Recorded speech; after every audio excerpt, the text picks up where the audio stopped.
Welcome back to Fractured. With this situation that is happening right now in Gaza, it is only fair that we go back to this region and report on the humanitarian situation on the ground. Just to remind you, we basically last month posted an episode with Bill Van Ensveld from Human Rights Watch about the situation there, about the situation in education. We highly encourage you to go and check this episode. But today we have another expert that will speak more about the humanitarian situation and the situation of children on the ground. Just to give you a context, we are recording this episode on June 14th. By the time it airs, the situation may change, so keep this in mind. And now to our expert, who is Patrizia Benvenuti, and thank you very much for finding time and connecting with us. Patrizia is an international child protection specialist and a former UNICEF staff. I want to inform you that Patrizia has been worked for UNICEF for approximately 20 years. And in 2024, while working for UNICEF State of Palestine, she conducted several humanitarian missions to Gaza to sustain the UNICEF humanitarian response. This is why we so much wanted to have you on the podcast to shed more light on the situation. We see those pictures on social media, in television, about the situation, but we wanted to hear from somebody who was on the ground. What is the situation there right now, in terms of humanitarian aid, of course? First of all, Sonia, thank you very much to you and the team for the invite. The humanitarian situation right now in Gaza is absolutely catastrophic. Since the 2nd of March, Gaza has been under a full blockade. That means that all border crossings are closed, both for humanitarian and also for commercial trucks, and that no food, water, medicine, fuel, or any other essential supplies are entering Gaza. Only in the last couple of weeks, the Israeli authorities have allowed only a select number of UN agencies and INGOs to resume the delivery of a very limited amount of aid in Gaza, primarily food items, health supplies, and water purification items. But this is, of course, a drop in the ocean. The reality is that today almost 500,000 people in Gaza are facing catastrophic hunger, and the entire population is experiencing acute food insecurity.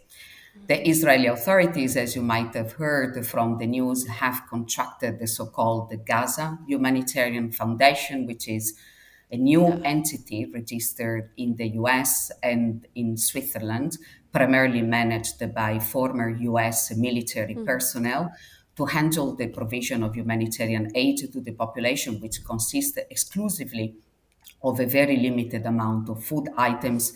But what we have seen so far is that this system is simply a death trap, a sadistic human abattoir, if we want to use the word by Francesca Albanese, the UN rapporteur for the Palestinian territories. It is simply a very humiliating system which is forcing exhausted civilians to risk their lives and walk for miles and miles to receive only a trickle of aid under extremely unsafe conditions and an incomplete disregard with the humanitarian principles of humanity, impartiality, independence, and neutrality. In fact, since the establishment of the two distribution sites, almost 200 Palestinians have already lost their lives and more than 500 have been injured just in the desperate attempt to get some food for themselves and their families. And the UN Secretary General Antonio Guterres has warned against what we call the weaponization of humanitarian aid, has also called for an immediate and independent investigations into this event and for the perpetrators to be held accountable. So the dire reality nowadays is that families in Gaza are starving while tons and tons of food is lying at the border, just sitting at the border, and the Israeli authorities are simply blocking the entry of essential humanitarian aid. So there is absolutely an urgent need to increase the pressure on the Israeli government to restore the distribution of humanitarian aid through the UN and other NGOs, that have knowledge of the territory and the population and can provide the humanitarian assistance in a way which is effective and dignified. The pictures coming from those distributions are absolutely terrifying, of Israelis shooting basically towards people who are desperate to get any food, super small rations. It seems like they feel like they did something, so now the discussion can be almost closed. But it also proves that you have to know how to deliver humanitarian aid. You cannot do this like wild west there. It's absolutely terrifying how those food lines look like, with hundreds, thousands of desperate people. We saw some news reports of people who said they've been walking for like 4 hours just to be there for the opening of the line, to be informed that the food is already gone. And we're talking about families, children, right? Absolutely. The situation, how you described it, we were wondering, all in the studios, how much different is this specific situation right now in Gaza from other conflict zones you worked in? Sonia, the reality is that the humanitarian situation in Gaza is completely different from any other conflict zone. What is happening in Gaza is not a conventional war where the parties to the conflict abide to at least some international law and international humanitarian law standards. What is happening in Gaza is a genocide. Since the beginning of the conflict, the civilians and the civilian infrastructure have been repeatedly and systematically targeted. We know that over 60,000 civilians, the large majority, almost 60%, were women and children, were killed. And the figure is just an underestimate. Many experts, including the very famous Lancet magazines, have estimated that approximately 200,000 civilians have lost their lives. And this estimate includes not only those killed directly by bombardment, but also those who died due to indirect causes such as malnutrition, lack of access to medical care for the severely injured or the chronically ill, and an estimated 10,000 civilians still trapped under the rubble, whose bodies could not be recovered simply because there are no equipment, because the Israeli authorities have systematically blocked the entry of equipment to remove the rubble.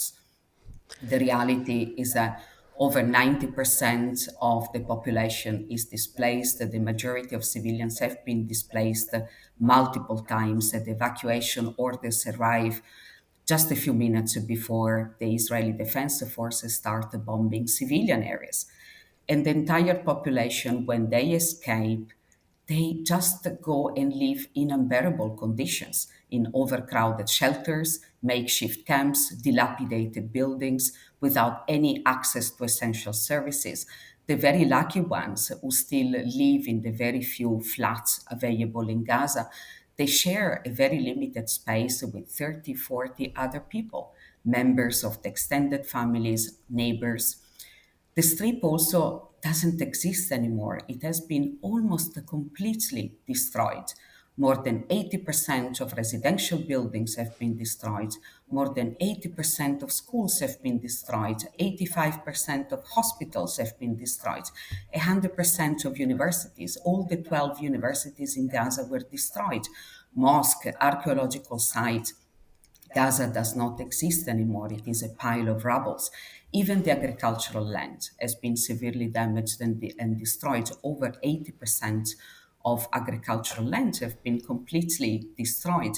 And that makes the civilian population completely dependent on humanitarian aid. So, what is happening in Gaza is simply a systematic, very well planned annihilation of human lives. It is not a conventional conflict. It is the total destruction, brick by brick, child by child, of an entire population, of its land and its culture. Those absolute horrifying pictures of people trying to buy any food on the street, buying like a half-rotten tomato almost, and the price of basic veggies went 15 times up. It's absolutely terrifying and incredible that the situation is only getting worse and worse. And I have to ask you about something very disturbing that you reported on. You said that children in Gaza are often targeted similarly to military objectives. Objects. I would like you to elaborate a little bit on that. Yeah.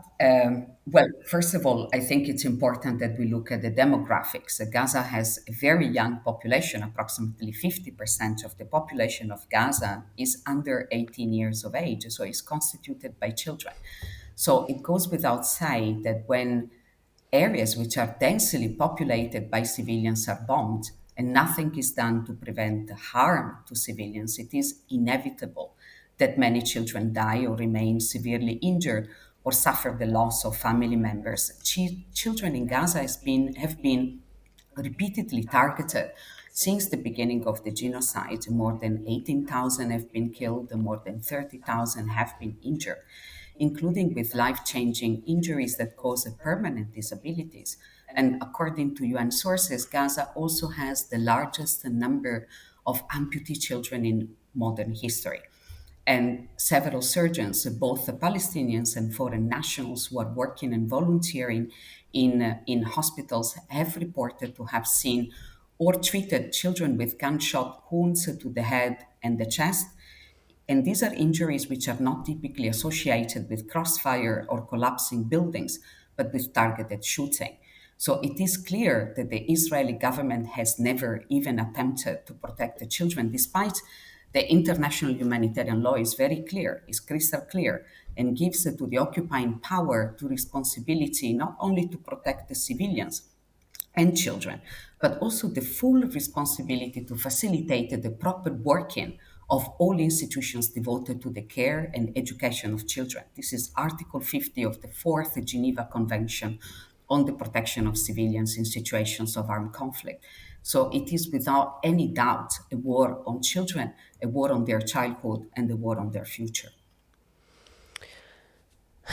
Patrizia, I don't know if this number is correct. Probably those are estimates, but officially it is said that there are around 17,000 unaccompanied minors right now, children without parents, without any relative right now to take care of them in Gaza.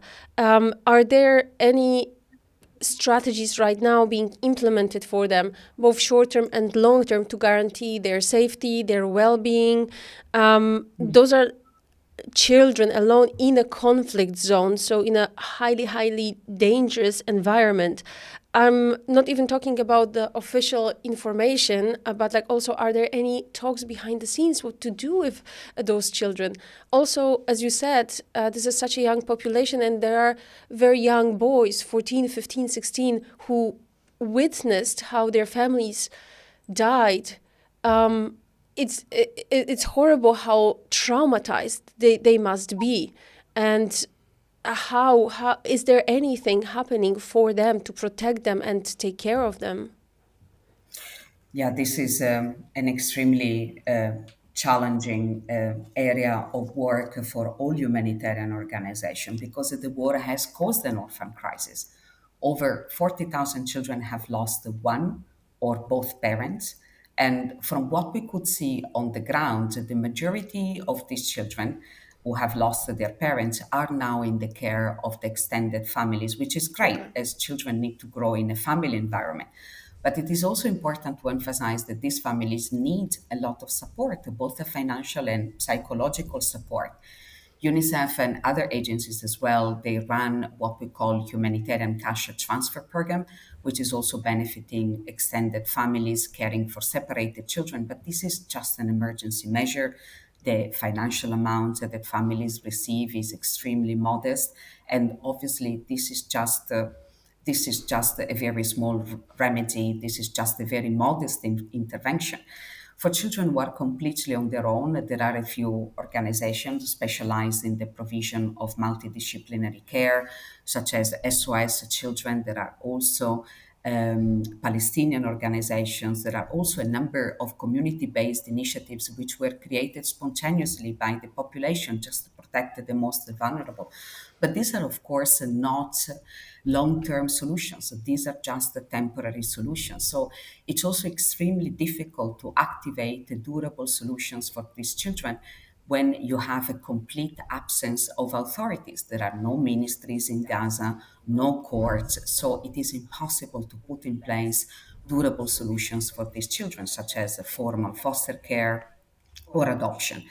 This is something that will need to be done in the day after, once the war will have ended. So there will be a humongous amount of work to be done to make sure the children are protected and they're cared in a family environment and in a way that best supports and realizes their rights. So absolutely, this is an extremely challenging area of work.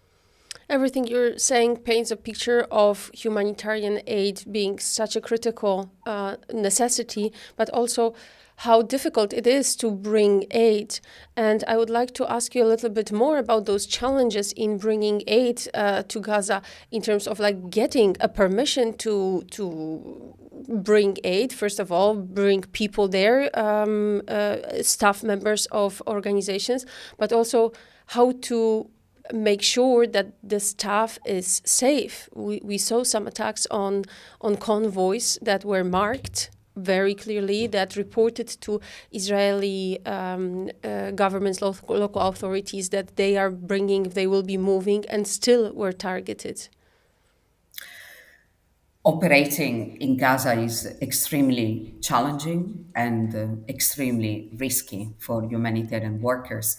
Also, most movements within Gaza must be planned and coordinated well in advance with the Israeli Defense Forces, who frequently deny or impede them. Just to give you an example, in accordance to OCHA, which is the UN agency for the coordination of humanitarian affairs, during the month of May, a total of 238 missions were planned. Of these, only 38 were approved. And we're talking about very critical missions to deliver health supplies to hospitals and health centers, or reunite the children with their families of origin, or distribute water or other essential supplies to the population. Can I And interrupt you? So those were missions registered with OCHA. It was not some grassroots movement that just wanted to get a correct. loan inside Gaza. This was registered with OCHA. Okay. Correct. And these are official data that can be found also on internet in the site of OCHA OPT, which is Occupied Palestinian Territories, or the data are public and can be easily accessible. So this is the reality. Of 238 missions planned during the month of March, only 38 were approved. So, and Gaza is also incredibly dangerous, is a very dangerous place for frontliners, possibly the most dangerous place in the world. As of today, more than 400 staff have been killed, both national and international staff. Of course, the large majority of staff killed were UNRWA staff, Palestinian national staff, but also 7 or 8 international staff have been killed, both from the UN and international organizations. In March, last March, just a couple of months ago, the IDF attacked also a UN international guest house. One international staff was killed, 6 others were seriously wounded. More than 1,400 health workers, including doctors, paramedics, surgeons, nurses, auxiliary staff, have been killed. Over 200 journalists have been killed. And it's also important to underline that Israel has never accredited any foreign journalists. And all what we know about the situation in Gaza, we know it thanks to the bravery and the professionalism of Palestinian journalists who every day put their lives at risk to tell the world what is happening in Gaza. So absolutely, yes, access and security remain immense challenges, continuing to hinder the safe delivery of humanitarian assistance to the civilian population and putting the lives of humanitarian workers at risk. Patrizia, when you go to Gaza in your missions, you meet many children. You reported on a boy, a 5-year-old boy named Senan, who lost his family, who was severely injured. And I was wondering how this type of experiences actually impact you, your colleagues. Is there actually a limit for for UNICEF, for any other international organizations, how long you can stay in an area like Gaza to make sure that your well-being is also in the right place? Yeah, well, first of all, living and working in Gaza is not easy. You are confronted every day with an incredible level of human suffering, and you also feel this profound sense of injustice and sometimes also fear because of the bombardments from the air, the sea, the land are continuous. So I have only profound respect and admiration for all the humanitarian workers, Palestinians and foreign nationals who every day put their lives at risk to help others. And witnessing a human tragedy of such magnitude firsthand leaves also a deep and lasting impact on you. It compels you to question not only what has happened to diplomacy, to international law, to justice and accountability, but also to our shared sense of humanity. Each time I left Gaza, I felt a mix of relief because I was living luckily unharmed, but also a profound sense of deep sense of sorrow and guilt for the Palestinian people who do not have a way out and are forced to endure the deprivation and the degradation brought by this conflict. And they have been going to work every single day for the last 19 months without resting. International staff have the opportunity to exit Gaza. The UN used to be every 4 weeks, so you spend 4 weeks inside and then 1 week outside. Most international organizations, such as INGOs, stay longer. It depends on the policies of each organization. Some staff stay for 6 weeks, others for 8 weeks, others even for longer. But then, as I mentioned, international staff do have the opportunity to leave the strip, go back home, recharge, eat well, sleep well, and then go back in fully recharged and in a better position to help others. But Palestinians do not have this chance. Of course, it is so important to take care of your mental well-being as well.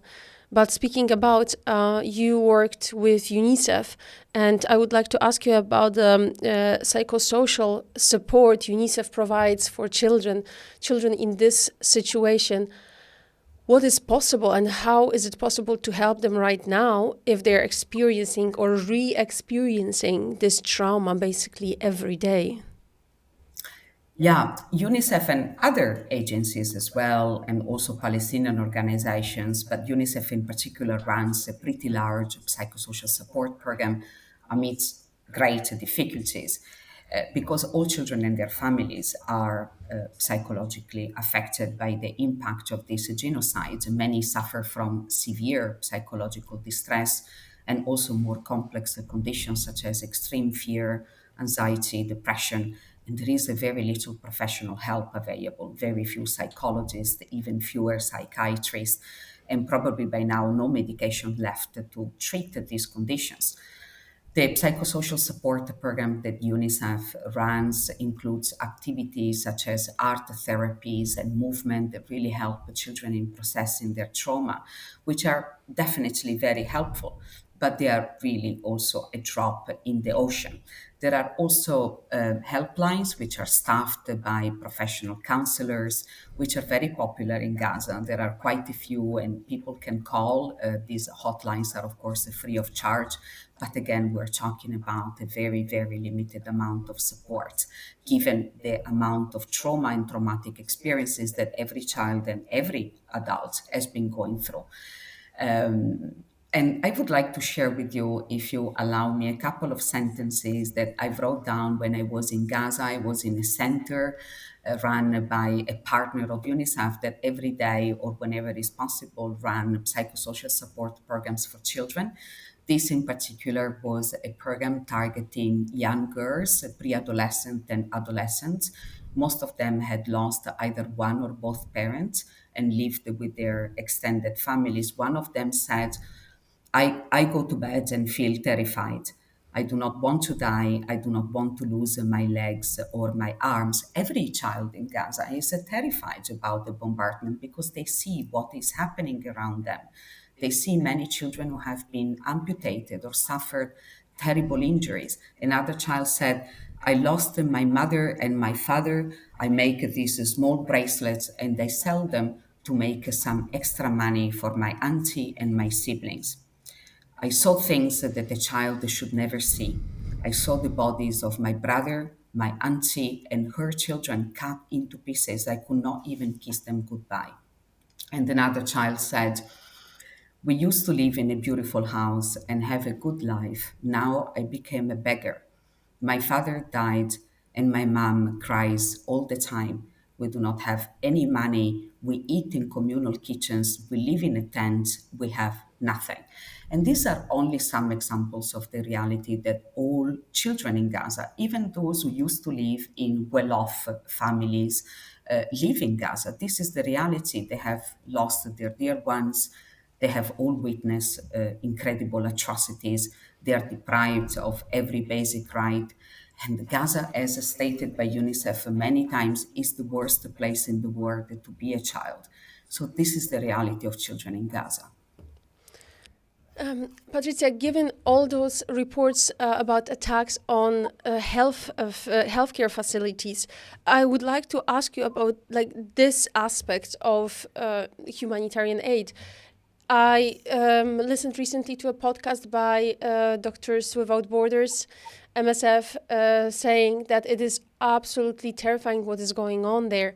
And one thing is the malnutrition of all the patients, that even if they're curing people, it takes them so long to go back to their normal well-being. But on the other hand, for example, the fact that there are so many people who are burned because of the bombardments, right? And absolutely horrifying statement that they said was that when children get to their hospitals, to their clinics burned, and their clothes are very frequently burned into their skin. It has to be cleaned, but they don't have any painkillers to do this. So those kids are under extreme pain when the doctors are cleaning those wounds. Like absolutely, like beyond imaginations, what those kids are going through. Can you paint a bigger picture for us when it comes to the situation of hospitals, any healthcare facilities in Gaza at the moment? Yeah, well, as we all know, hospitals have been targeted right from the beginning of this conflict. So the health system in Gaza is now almost not existent. It has been completely crippled. 82% of the facilities have been completely destroyed or severely damaged. Gaza used to have 36 hospitals, including excellent ones like Al Shifa, Nasser Hospital, etc. Out of the 36 hospitals today, I think only 16 or less than 40% are partially functioning. And of course, struggling with the lack of equipment, the lack of medical supplies, lack of fuel, which is essential to run incubators, operation theaters, ICUs, and even sufficient food for patients and staff. They just do not have food to give to the medical personnel working in the hospitals and to patients. Health personnel have been repeatedly targeted, harassed, arrested arbitrarily, and killed. Staff are exhausted and really confronted with a monumental challenge to provide very poor quality health care to the wounded and to the chronically ill patients. Plus, in addition to the attacks, also the lack of sanitation, clean water, and food have driven a surge in diseases, including acute malnutrition, which is now affecting many children. I think 1 in 5 skin diseases among children are endemic in the shelters and the makeshift camps that I have visited. Almost every child had skin diseases. Gaza also has the largest number of child amputees in any conflict zones. And in accordance to medical personnel, These amputations had to be performed also because of the lack of medicines to prevent and combat infections. So Materials let me for get this straight. So in normal conditions, this child, like somewhere in Western Europe, this child would be saved. This child's leg or arm would be saved. It's just the fact that there's no cure, there's no medicine to help. This is why the child loses yeah. the limb. Of course, every case is different, Sonia. It depends on the severity of the injury, but medical doctors agreed that many amputations had to be performed because there was no other way to save the limbs of kids. And we also know how these amputations are taking place under sedation and not anesthesia, and also the lack of prosthetics. So materials for prosthetics exist, but cannot enter Gaza as they are classified by the Israeli government as dual-use materials, meaning materials for civilian purposes that can also be used for military purposes. So all For these me, this is very materials is interesting. What other purpose can you use prosthetics for? Well, that is the issue of what the Israeli authorities call dual use materials. There are a lot of supplies that Israel has blocked because they consider to be also having a dual use. So, all the things containing metal are very difficult to be brought into Gaza. I give you an example. The Child Protection Program of UNICEF wanted to take into Gaza recreational materials for kids to run the psychosocial support programs. So there were boxes containing stationaries of all kinds, including the scissors for children. Yeah. And because of that, the Israeli authorities have systematically blocked the entry of recreational kits for children. But there are many, many examples of what constitute the dual use, and what is incredibly frustrating is that the COGAT, the IDF, has never provided a list to humanitarian actors of all the materials considered dual use. So sometimes the items reach the border and then they go through the inspections and they are rejected by Israeli authorities. So this is what is happening, and is happening also with the critical supplies such as the prosthetics. And we also need to think that there are 12,000 patients, probably now even a higher number, possibly 15,000 patients, including more than 5,000 children with serious injuries or complex health conditions, including chronic illnesses, oncological patients, etc., that would require urgent medical evacuation abroad as they cannot be cured in Gaza. And the medical evacuations are not happening at the pace that they should be happening. So the situation is absolutely catastrophic, and it is clear that civilians are far from realizing their right to medical care, and to Israel to fulfill their obligations under the international humanitarian law to ensure health assistance to civilians. And as we speak, Médecins Sans Frontières, MSF, has just warned that Nasser Hospital, one of the last functioning referral hospitals in southern Gaza, serving the whole southern Gaza, so the middle area, that means Khan Yunis, Deir al-Balah, and Rafah, is now at risk of shutting down due to the intensified Israeli restrictions and ongoing frontline clashes. The area is now sitting in an evacuation area, which means it might be evacuated at any point in time. So there is a deliberate obstruction of medical care. And unfortunately, this is a repeated and very common pattern that we have seen from the very beginning of the conflict. When you mentioned double usage materials, I reminded myself that probably this is the same situation with concrete. This is why Gaza cannot be rebuilt, any of the parts of it, because like getting concrete, any type of building materials is forbidden, right? Because it can be used by Hamas to build tunnels or anything else. I guess that's the reasoning behind Absolutely. it. And equipment to remove the rubble as Yeah. well. So, yes, they're systematically blocked. So more and more countries criticize Israel, even their former supporters, the countries who stood by them after the attacks of October 7th.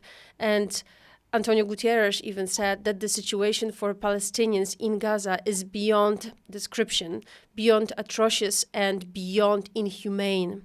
And still, even with this criticism, nothing is really changing. It's changing to worse, right? Nothing is improving. Nothing really impacts Israel. Probably American intervention or some diplomatic comments would. What in your mind could change the situation, bring some at least humanitarian? I'm not talking right now about finishing this conflict, ending this conflict, but like bringing aid, opening it for humanitarian organizations to help Palestinian people. It is like this, Sonia. You described it very well. I think we all feel a deep sense of frustration and sometimes also rage for this complete inaction by Western governments and Arab countries as well. We need a radical shift to stop the genocide. It is essential that governments go beyond lip service and the timid declaration of concern and condemnation for the catastrophic situation in Gaza and really start acting. Words alone cannot change things. This inaction has allowed a conflict to become a genocide, and maybe we have yet to see the worst. So we need action. We need to increase pressure on the Israeli government to allow the entry and the distribution of humanitarian aid to civilians and ensure that the distribution of humanitarian assistance abide to international standards. They need to restore the aid assistance through the UN and not through the Gaza Humanitarian Foundation. We need to significantly scale up diplomatic efforts to achieve a lasting ceasefire, not just a truce, because we have seen that truces have been collapsing. We need countries to suspend all armed trades to inform Israel. We need justice and accountability for Palestinians. We need to recognize the state of Palestine and give Palestinians the right to self determination that they have been waiting for more than 70 years. So, again, these timid declarations of concern do not make any impact on the lives of Palestinians. The killing and the brutality, the atrocities are continuing. We need action. With all your experience in Gaza and in other conflict zones, can you make some predictions when this conflict may end? I'm not talking maybe about like the final peace, but maybe it's it went so far that maybe there is a chance for finally organizing the situation in Middle East a bit.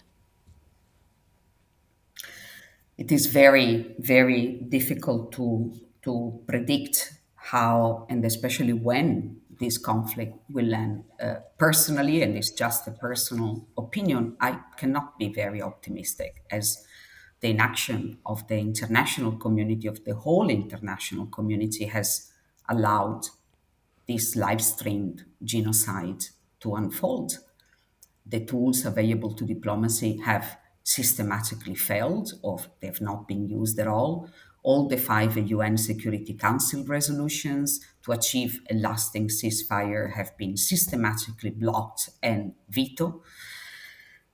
So we cannot bring back the lives that have already been lost and the destruction which has already been happening, nor erase the suffering unjustly endured by Palestinians for all these months. But we still have one final chance to prevent the final ethnic cleansing and the forced deportations of civilians to third countries. I am personally not very optimistic and extremely concerned. I also learned very recently from an Italian MP, member of parliament, who visited Egypt and the border with Rafah. She mentioned that she saw an entire city built by Egyptian authority just on the border with Rafah, an empty city with buildings already built in place, a city with no name, and that raises many concern. Is that the place where part of the Palestinian populations from Gaza will be deported to? We don't know. There are many information that we don't have.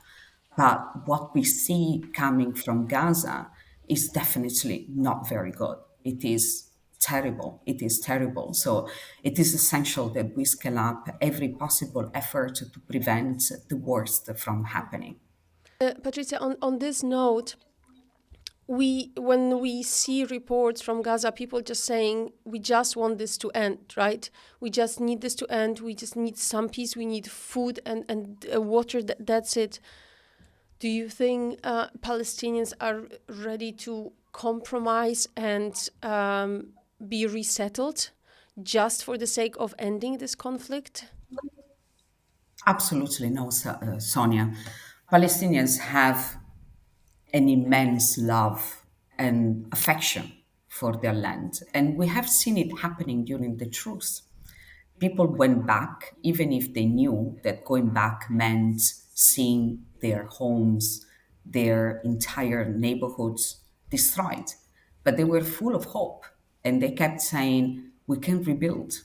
We can rebuild Gaza. We can rebuild our homes. We can rebuild our schools. We can rebuild our community. Palestinians are incredibly resilient and they're very willing to rebuild Gaza, even with their own hands. Nobody wants to be displaced. But it is also incredibly hard to keep a population in these conditions, living in tents without any access to essential services, stripped of every right and of every possible human dignity. So if Palestinians will leave, possibly they will leave because they will be forced to leave, either by mass starvation or by diseases or by force. But it will be definitely against their will. Palestinians want to stay in Gaza. To end, I'm going to quote Antonio Guterres again. A policy of siege and starvation makes a mockery of international law. How is actually Israelis doing in Gaza impacting international law? How much may this situation impact different conflicts?